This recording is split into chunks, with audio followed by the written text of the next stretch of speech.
Nighttime illuminations, stamp rallies, driverless shinkansen, and what's going on with accommodation tax. This is Japan travel news about all the new things that are opening in Japan and what's coming up. If you're new here, I'm Amy from Cakes with Faces. I've been traveling to Japan for 15 years and I make Japan travel videos every week. I also wrote a Japan guidebook to help you plan your trip.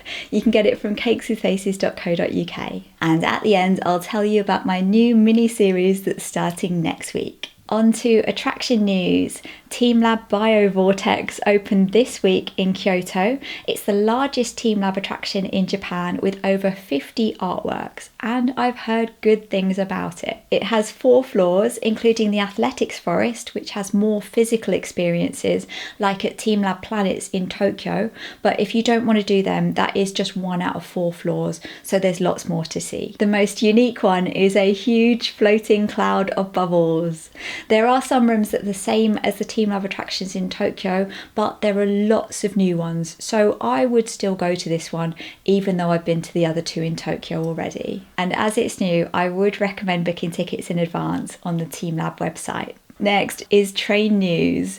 Now this is a hilarious collaboration. I never would have expected a Tokyo subway line to team up with Ed Sheeran. There's a subway line in Tokyo called the Oedo Line. So for a limited time it's become the Oedo Line, and it just happens that the colour of the line on the metro map is the same colour as Ed Sheeran's new album. There's one specially decorated train on the line and each carriage is decorated with a different theme related to Ed Sheeran. It's surprisingly in-depth, like his history or the meaning behind his new album, and one has quizzes to help you find your perfect Ed Sheeran song. There's limited edition merch at the Toy Subway shop at Ichigaya Station. There's a special 1-day ticket, and you can even get 3D latte art of Ed Sheeran at a coffee shop in Tokyo, although I'm not sure how much it really looks like him. That's on until the 20th of October. Next, JR East have announced plans to introduce driverless shinkansen by 2035.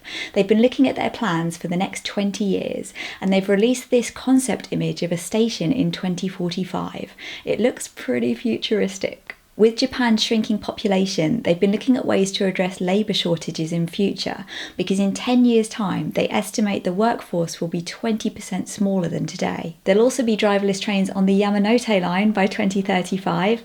That's the loop line that you'll definitely use if you go to Tokyo. It might seem like a big leap, but the Yurikamome line's been running happily with driverless trains, and that started running in 1995. I think it's been driverless the whole time. I always enjoy taking that line over the Rainbow Bridge to Odaiba, especially if you manage to get a seat at the front. It's also the 100th anniversary of the Yamanote Line. The loop was completed in 1925 with the section between Ueno and Tokyo Station. To celebrate, 2 trains will be dressed up as retro trains that used to run on the line until the 3rd of November. Next, there'll be a Studio Ghibli train in outer Tokyo covered in tanuki from the film Pompoko. The film's set in Tama Hills in outer Tokyo, so that's where the train's going to be, on the Tama monorail. If you want to go on it, the station at the end of the line is Tama Center, which is the station for Sanrio Puroland. That's running from the 17th of October to the 21st of December. There's a special 1-day pass with tanuki artwork and a stamp rally along the line. Now, there's just been an update to the Welcome Suica app, so you can now book some trains within the app, including the next, the Narita Express from Narita Airport, and some shinkansen in East Japan and Hokkaido. Suica is an IC card for paying for your trains and the metro. I always recommend getting one. It's the easiest way to pay for your trains because it's valid for everything. Welcome Suica is the temporary version designed for tourists, and this year they introduced an app version of it, although it's only for iPhone. You can of course also get mobile Suica in your Apple Wallet. The Welcome Suica app's just designed to be more user-friendly for tourists, and it's temporary. With the update to the Welcome Suica app, you can now book train tickets within the app and board the train without a physical ticket. It's designed to be more foreigner-friendly and easy to use. For other trains, I have a video all about how to buy train tickets online, and if you have any questions about Suica or the Shinkansen, just ask in the comments. I know it can be confusing when you're new to it. Next, Keisei Electric Railways announced a new train from Narita Airport to central Tokyo that will start running in 2028. It'll take about 30 minutes, so it'll be faster than the current options. They're aiming to get more people to use Narita Airport. If you get the choice, Haneda Airport is much closer to the city and quicker to get into central Tokyo, but I'd always just book whichever one has the best flight prices. On to serious travel news. This week there have been headlines about Kyoto City increasing their accommodation tax by a huge amount. This is something I've covered before in Japan News when it was just a proposal. Now it's been approved by the government, so here's what's actually happening. In certain areas in Japan, you pay accommodation tax per night at your hotel. Usually you pay it at check-in, and it's not normally very much, so it's nothing to worry about. Kyoto is increasing the tax to help the city cope with the increase in tourists. It'll be used for things like infrastructure, public transport, and preserving historic sites, many of which are free to visit anyway. The cost of the tax depends on the cost of your hotel, so the 10,000 yen per night tax mentioned in all the headlines is only for the most expensive luxury hotels that are 100,000 yen per night or more. Here are all the tiers. Unless you're booking fancy hotels than I do, it's likely you'll be paying 500 yen or 1,000 yen per night, which is double what it used to be, but it's nowhere near 10,000 yen per night like all these clickbait headlines are saying. That starts on the 1st of March 2026, which takes us smoothly onto hotels. If you like Koala March chocolate biscuits from Japan, this is the hotel for you. There are 2 special themed rooms at the Lotte City Hotel Kinchicho in Tokyo. They're so colourful and fun, even the curtains are themed. The same hotel also has a Coolish themed room until the 31st of October. This is amazing. Coolish is soft serve ice cream in a bag that you can get from the convenience store. It's delicious and the least messy way to eat ice cream. The Coolish room has a freezer with all the flavours of Coolish ice cream, including their alcoholic frozen sours. I'd like to try them. On to events. Nandemo Ikimono is a series of kawaii characters by the creator of Sumiko Garashi, one of my favourites. I think at the moment they're more popular in Japan than overseas, but I'm sure we'll be seeing more of them. They're taking over the spa at Tokyo Dome from the 27th of October until Christmas Day. Spa L'Aqua or Spa L'Aqua is a huge day spa in the middle of Tokyo. It's got lots of different sorts of baths and saunas. It'd be perfect for a rainy day, or if you need a day of relaxation in the middle of your Tokyo trip when your feet hurt and you're exhausted. It'll be decorated with the characters, and you get special plushies and stickers with your day pass for the most kawaii spa day ever. Next, there's a Yokai festival in Kyoto at Toy Kyoto Studio Park until the 30th of November. It's at a theme park that you don't always hear that much about. It's themed like period dramas, so it's got lots of Edo period style buildings like a film set. Yokai are Japanese monsters and spirits. During the festival, there'll be a parade of demons, meet and greets with yokai, a stamp rally, an exhibition, and special food, like this matcha churro that's themed like that yokai with the long neck. Next, the bamboo forest in Arashiyama in Kyoto has nighttime illuminations throughout the whole of October. You do need a ticket, but profits go towards maintenance of the forest, the paths and fences, and local amenities. Tickets cost 1,500 yen. The forest is usually free to visit, but I think it's good they're raising money to look after it.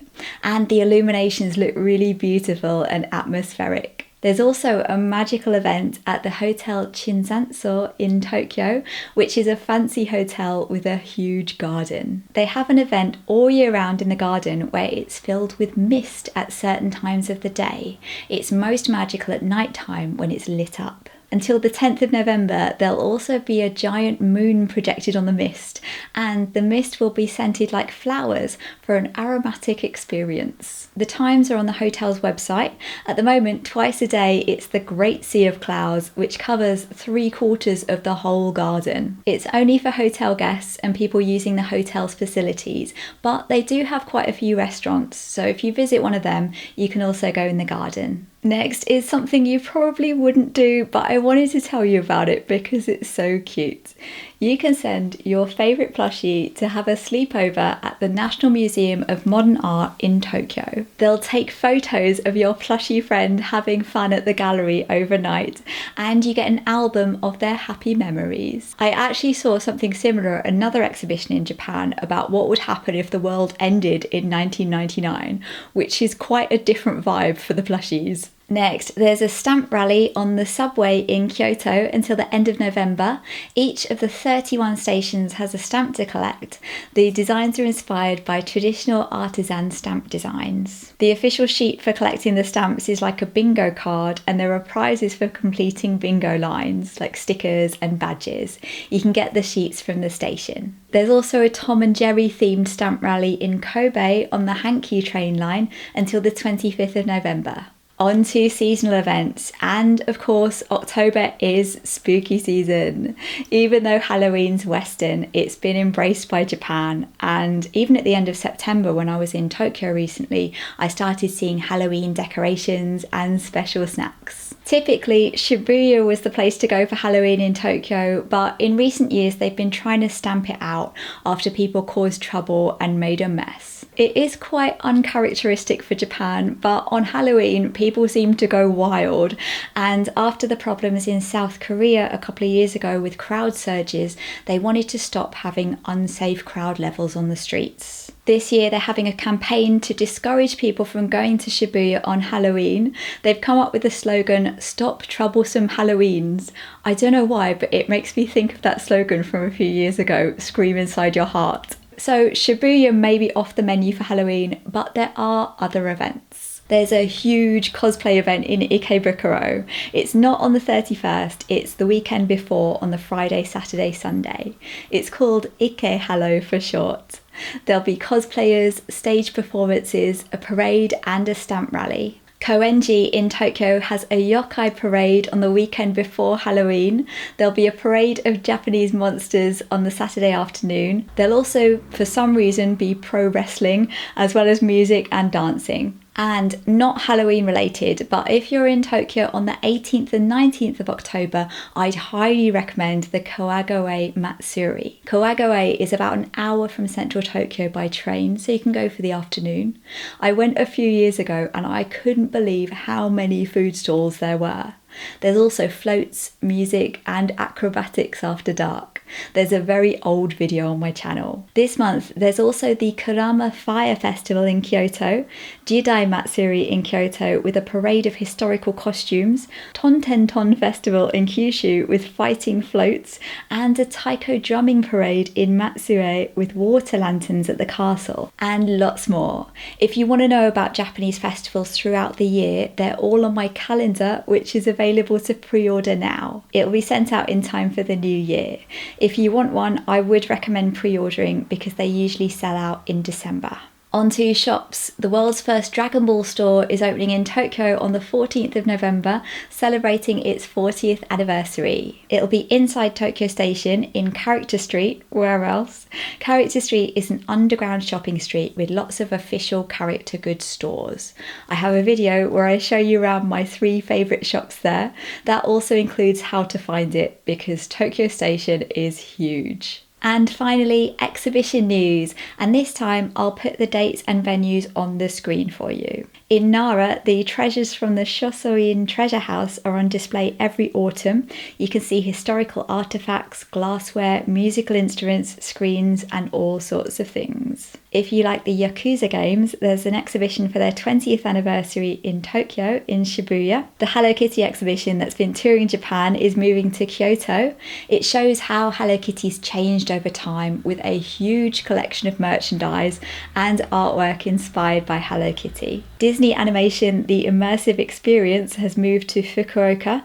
It has music and projections all around the walls, a bit like TeamLab for Disney, which I've always thought they should have at the Disney parks. There's an exhibition of horror manga artwork by Junji Ito in Nagoya, which looks quite creepy, but great artwork. The Friday Roadshow and Ghibli exhibition that we've mentioned before on Japan News has moved to Shizuoka. And finally, there's a Hokusai art exhibition called All of This Was the Work of Hokusai. Obviously, they're best known for the Great Wave, but their work was extremely varied, including artwork that's said to be the root of manga, and some of that will be at this exhibition in Tokyo. So that's it for Japan news. We've had a Kawaii spa day, a sea of clouds, and a chocolate biscuit themed hotel room. Next week, I'll be starting my new mini-series about Takayama and Gifu, which was such a highlight. It's a fantastic place to go if you want to see traditional Japan and beautiful countryside. That starts next Thursday. I'll see you then.